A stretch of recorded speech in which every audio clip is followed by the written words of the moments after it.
Oi, gente. A Júlia Zanatta demonstrou claramente que a extrema-direita está a favor da manutenção do 6 por 1, da manutenção da hiperexploração da classe trabalhadora e fica usando alguns subterfúgios, né, algumas estratégias para esconder isso.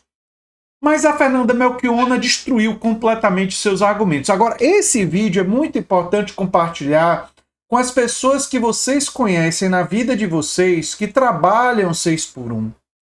E que votam na extrema-direita, para perguntar para essas pessoas se elas vão continuar votando em quem quer manter elas na hiperexploração. Se você conhece alguém, ou tem algum grupo, algum lugar que você conheça, que tem gente, né, que é importante divulgar isso, que vota na extrema-direita, que defende a extrema-direita, mas que trabalha no 6 por 1, perguntar para essas pessoas, e aí, vão continuar defendendo, vão continuar votando nesse pessoal que é a favor que você trabalhe numa jornada de trabalho de 44 horas, ou vão estar do lado daquele que quer acabar com essa jornada de trabalho? Enfim, vamos ver e comentar. Não vai ser passado para o consumidor, porque está sendo vendida aqui uma pauta sem dizer que pode aumentar o preço de tudo. Mas qual o tema que eu acho importante, apesar de reconhecer a importância do presidente Lula mandar um projeto de lei em regime de urgência mostrando que não se dobraria a obstrução da extrema-direita nem a qualquer chantagem para botar a vontade política do governo de enfrentar. Acho que é muito importante o envio. Mas por que eu acho importante PEC, ministro Marinho? Para consagrar na Constituição esta jornada. E ela não pode, ela tem que começar, no mínimo, com 40, eu acho que deveria já ser 36, concordo, sem compensação, porque nenhuma das grandes conquistas dos trabalhadores, que tudo foi à base de luta, teve compensação, e não só a economia não quebrou, como teve incremento do PIB. Doutor Hugo trouxe para nós aqui, vou pegar esses dados, doutor Hugo. Vou pegar para usar Brasil afora. Nós tivemos incremento. E tudo ia quebrar, tudo ia acabar com o país, e gente, basta pegar os jornais da época, né, para a gente poder fazer esse debate. Mas qual é a minha preocupação da PEC? Vejam vocês, México e Colômbia, deputado Léo Prates, que ainda tem uma jornada alta, já sinalizam para redução de jornada sem redução de salário. Isso não é à toa. Tem a ver com a composição de classe dos governos, tem a ver com a luta social, tem a ver com o compromisso desses partidos e a ação independente dos trabalhadores para avançar nessa pauta. Mas vejamos a nossa vizinha Argentina. Enquanto o Brasil busca reduzir a jornada de trabalho, o Milei faz uma reforma trabalhista que legaliza o trabalho escravo. Me desculpem, trocar trabalho por comida é legalização de trabalho escravo. Isso foi aprovado na Argentina. Como também se avançou sobre os direitos trabalhistas, que são poucos, em países governados pela extrema-direita. Detalhe importante do que a Fernanda Melchiona está dizendo aqui, que precisa ser ressaltado, é que a agenda que foi aprovada na Argentina, a extrema-direita brasileira, vulgo Flávio Bolsonaro, vai querer trazer para o Brasil. E a pergunta que se faz e que se deve repetir é: quem trabalha no 6 por 1 gostaria de trabalhar 12 horas por dia? Porque se gostaria de trabalhar 12 horas por dia, seu candidato é Flávio Bolsonaro. Tem nome e sobrenome. Tem nome e sobrenome. Né? Porque eles elogiam tanto o Milei, você acha que eles não vão querer trazer isso para cá? É claro que vão querer trazer. É óbvio que vão tentar implementar isso. Não é? E vão chamar de modernização das relações de trabalho. Eu já consigo ver, né, o marketing desse pessoal falando isso. Mas no fundo é o quê? Dar mais e mais ferramentas para a classe dominante, para o patronato, enquanto espreme a classe trabalhadora, e por motivos óbvios. Eles são financiados pelo patronato. Os empresários financiam a campanha de pessoas como Flávio Bolsonaro. Você acha que eles dão 500 mil reais, 1 milhão e meio, ou como o Zetel colocou, 3 milhões de reais de graça? Não! Tem um contraparte. Tem um contraparte. Olha o que aconteceu na Hungria. Olha o que tentaram e seguem tentando fazer nos Estados Unidos para arrochar o salário da classe trabalhadora. E nós temos uma corrente ideológica no Brasil, de uma extrema-direita que é capaz de marchar com a bandeira dos Estados Unidos, enquanto ataca a nossa soberania. Tarifam o Brasil em 40%. Esses que agora dizem que reduzir a jornada de trabalho é um crime contra a economia e que não só ficaram quietos quando o Trump colocou 40% de tarifaço em vários setores da economia brasileira. E que aí sim custou emprego.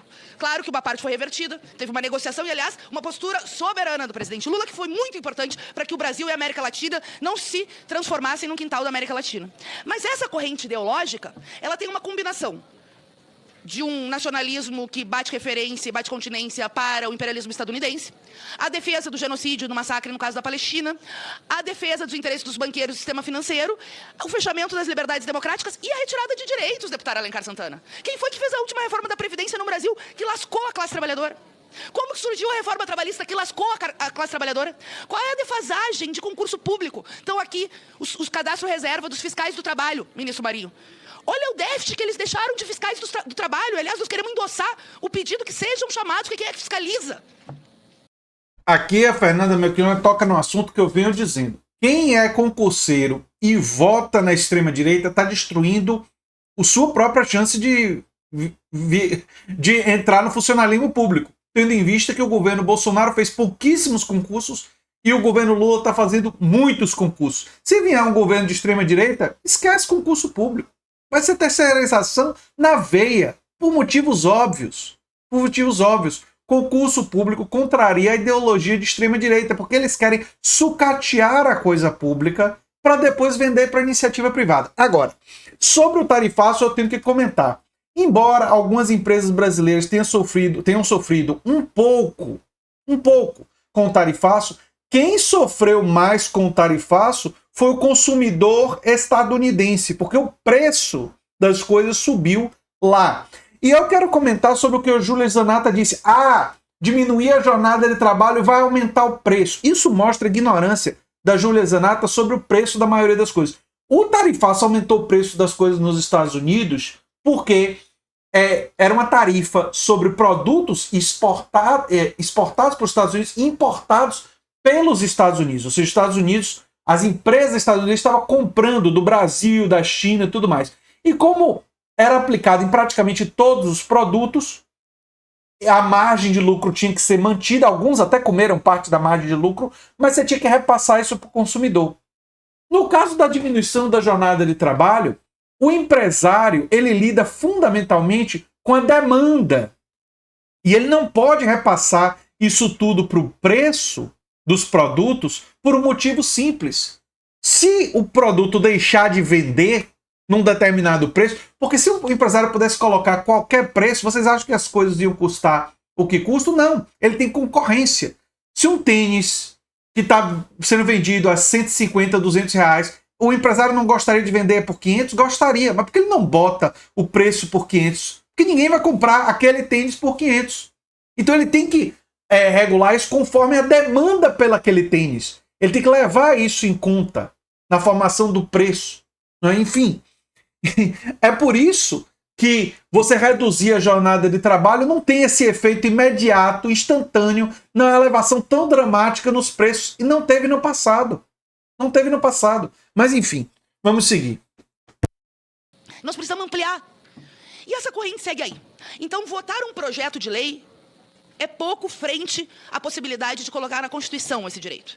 2, o momento é propício da eleição. Eu quero responder alguns da extrema-direita. Não porque o Lula não tenha compromisso com essa bandeira, embora, claro, a pressão do povo sempre ajuda, mas porque deputados que num ano que não fosse eleitoral, talvez sumissem. Mas eles precisam de voto em 2026. Então tem que votar sim esse ano. E tem que estar alerta para não ter jabuti, para não ter compensação da Bolsa Patrão, como queria o Nicolas, para não ter pejotização aqui nesse texto constitucional, para não ter uma lógica da negociação valer sobre a legislação, porque senão a patronal vai para cima da classe trabalhadora. Nós precisamos ter um texto que garanta direitos para não ter retrocesso e garantir que o projeto não fique trancado no Senado. Eu estou muito convicta, depois daquela votação vergonhosa da anistia e da articulação que teve para a derrota da indicação do Lula ao Supremo, de que pode haver forças ocultas operando para que esse projeto não tramite no Senado. E como é que a gente faz para que isso não aconteça? Primeiro, uma comissão célere. E eu quero cumprimentar o meu presidente e o meu relator. Que orgulho desse calendário apresentado por vocês. Nós vamos fazer o trabalho mais rápido possível, porque esse debate já tem há 10 anos e vamos votar em plenário. E 2, alertar o movimento de massas. Que direito se conquista, que nós não vamos assentar chantagem, que se for necessário ir para a rua para emparedar o Congresso e garantir a votação de projetos populares, nós o faremos, porque a classe trabalhadora brasileira merece uma vida além do trabalho. Obrigado, deputada Fernanda, que aqui falou pela liderança do PSOL. Deputada Fernanda, eu, deputado Léo, assumimos o compromisso de trabalharmos 7x0 para acabar com a 6x1. Para a gente acabar com a 6x1. Agora, deputado Carlos Zaratini. Muito obrigado, senhor presidente. Alô? Muito obrigado, senhor presidente. Queria cumprimentar todos os deputados e deputadas, cumprimentar os convidados, em particular o ministro Luiz Marinho, que tem colaborado muito com o avanço dessa luta pelo fim da escala 6x1 e pelas 40 horas de trabalho. Eu queria colocar aqui uma questão, ministro, que eu considero importante. Hoje a gente teve acesso a alguns dados que tratam sobre micro e pequenas empresas. Nós temos no Brasil hoje 14 milhões de microempreendedores individuais, que têm no máximo um funcionário. Temos 6 milhões de microempresas, com no máximo 9 funcionários no comércio e 19 na indústria. E temos as pequenas empresas, 2 milhões de pequenas empresas, que vão de 10 a 499 funcionários no comércio e 20 a 99 funcionários na indústria. Essa é a classificação. E a gente nos preocupa, evidentemente que essas empresas, muitas delas já trabalham na escala 5x2, né? A gente não tem essa estatística, mas empresas que muitas vezes não são de produção ou de serviço diretamente, mas são empresas de serviços que não atendem diretamente ao público. Então, a gente considera aqui importante, e eu acho que nós vamos aprovar aqui os 2 dias de descanso para os trabalhadores consecutivos e vamos aprovar também a redução para 40 horas e também vamos aprovar que não haja uma transição que leve a uma frustração desse movimento nacional que conta com o apoio de 70% da população, mas acho importante que a gente trabalhe juntamente com o governo federal uma proposta que ajude essas pequenas empresas, microempresas, a transitar para essa nova escala. Aqui não estou falando de uma ajuda financeira, de uma compensação financeira, mas que a gente tenha as condições de que essas empresas tenham um apoio dos órgãos federais, e aí nós temos o SEBRAE, nós temos o próprio Ministério do Trabalho, através da Fundacentro, enfim, uma série, um arcabouço de empresas, de órgãos federais que possam contribuir para que essas empresas tenham as condições de fazer esse trânsito. Eu acho que nós não podemos deixar de levar em conta esses milhões de microempresários, de pequenos empresários, que fazem parte do sistema produtivo.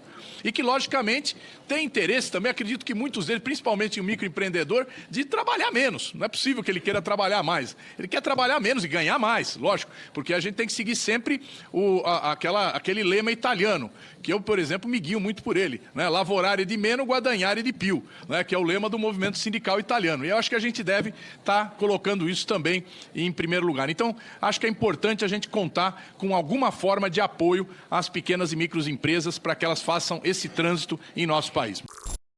O Carlos só não citou qual seria essa modalidade, né? Eu quero citar uma coisa que, de fato, os empreendimentos menores seriam, teoricamente, os mais afetados, né?